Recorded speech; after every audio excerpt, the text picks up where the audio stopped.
of our gardeners along with you, and Annette Wilber you brought in tow today. Hello, Annette. Hello. Thank you for coming in this morning. I'm glad to be here. I'm trying to figure out which of the gardeners is yours. I'm looking at the brochure, and there's 7 descriptors of the garden.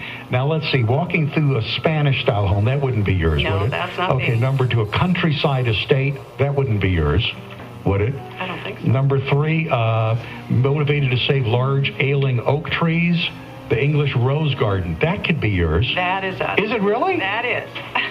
I guessed. It doesn't say that this is yours, but it says, motivated to save large ailing oak trees, this gardener, Annette Wilber, transformed a traditional English rose garden into a natural habitat garden certified by the National Wildlife Association. The naturalized setting attracts birds and beneficial insects. How many oak trees do you have on the property? Well, we have one majestic oak left. We had to take one down because of the English cottage garden that had been planted on that property. And we have a number of little scrub oaks that are coming up. One that is probably 18 feet tall now. So we're fostering that. But we also have a lot of other trees. And I have a quote that I think really describes our garden the best. And I found this in a book by John Mitchell from The Wildest Place on Earth. And the quote is, "The garden is not the end, it is the beginning, the place where you preserve the wild spirit that will save the world." And that's basically what we've tried to do. How many years have you worked on this project? We've been there about 9 years, and I started transforming the yard when we first moved in. When we looked at the house, they had just lost a huge limb off the oak in the backyard that could have hit the house. And I saw the way the yard was planted, and I was very concerned even about purchasing the house with that potential danger.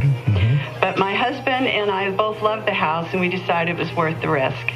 So we had a wedding for my daughter, and then right after that, I started pulling out plants, and we had an arborist come in and check out the oaks, and it's been a major transformation.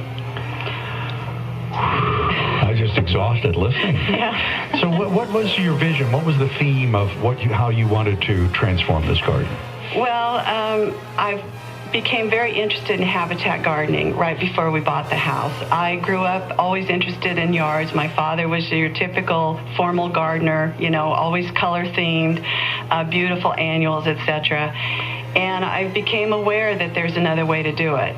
And I wanted to really follow that to increase the insects, feed the birds, and do it as naturally as possible, not by just putting out bird feeders, but having a habitat that will encourage their lifespan. We even put a bat house up in our house, and we did spot our first bat late one night in February. So I'm very excited that we have some, because they eat all the mosquitoes. I mean, they're wonderful. So you can actually sit out in the summer. Exactly. And enjoy your backyard. And we just dealt with a bee cluster that had come from our one major oak. They apparently outgrew the hive and nested on our cyclone fence that borders our property against some lovely ivy. And we had to bring a beekeeper out, and he said, bees always find the best yards to nest in. So he removed them, and now they have have a new nest in another oak that's on adjoining property. Oh, how marvelous. Wow. And will this be a house tour also, or is this just the garden tour? No, I'm not on the house tour. Okay. It's all I can do to get the yard ready. So your garden will be on the house tour. All 7 of those gardeners within the Santa Rosa city limits, huh, Charlotte? Absolutely.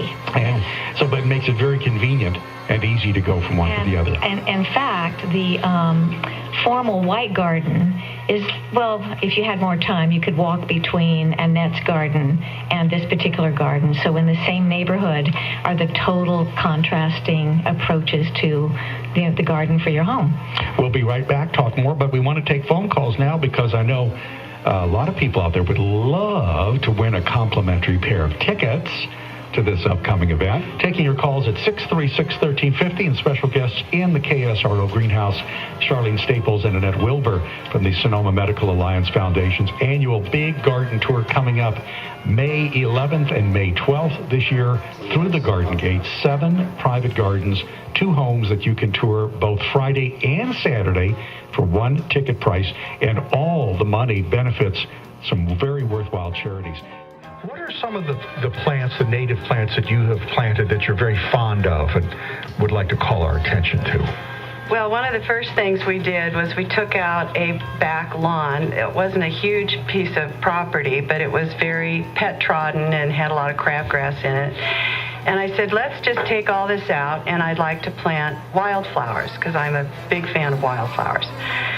So we did. I got from Lariner Seeds enough seeds to cover the ground that were good for our climate. It cost me like $30. And we had a profusion of color over 4 or 5 months.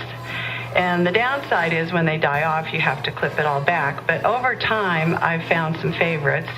And I love Clarkia. And I have cut my Clarkia and harvested the seeds myself, which y'all sit and watch TV, and I have a big box, and I sit there and peel away. And I have used those then to add more flower beds in my yard, and it's been very successful. Also, we have a lot of poppies, and we have them intertwined with the native grasses. So the property under our big oak in the front, we had to take out all the water stuff that the original owners had put in and left it natural. And little by little, the poppies came in and started covering it, and then we planted some grasses, and now it looks like a little grassland that you would see out in the country. Oh, beautiful. So you're very proud of those additions. I am, and I feel like it's giving back, and it's easier on the weeds, and the birds and the bees love it. Gwen, your favorite number between 1 and 12 today? 8. Caller number 8, 1-2-3-4-5-6-7-8. That'd be Linda, who called about the persimmons. She's won a $15 gift certificate to Sonoma Mission Gardens at Craig and Arnold Drive in Sonoma. 35 years in the same location, owned by Dave Fazio, a landmark nursery. You can pick up that gift certificate at the nursery. And let's have Annette, our special guest today, give us her favorite number between 1 and 12. Annette? I love 6. You love 6? I love 6. Never heard anyone loving the number 6. Well, caller 1-2-3-4-5-6, that would be Ronnie, who called about renewing her soil and potted plants. She's won a pair of tickets to the garden tour on May 11th or May 12th. She can pick those up at the radio station, 8:30 to 5 o'clock. Thank you, Charlene. Thank you so much, Steve. Can I give a phone number? Yes. 578-4537, and Janet will pick up your message. Or you can go on the website, www.scmaa.org for ticket information. Perfect. Thank you. Nice meeting you, Thank Annette. you. Nice We'll to see meet you you. at your gardens. Thank you. John Ash on the Good Food Hour coming up next. Gwen, we'll see you next week. You will. Thanks Okay. for a terrific couple hours.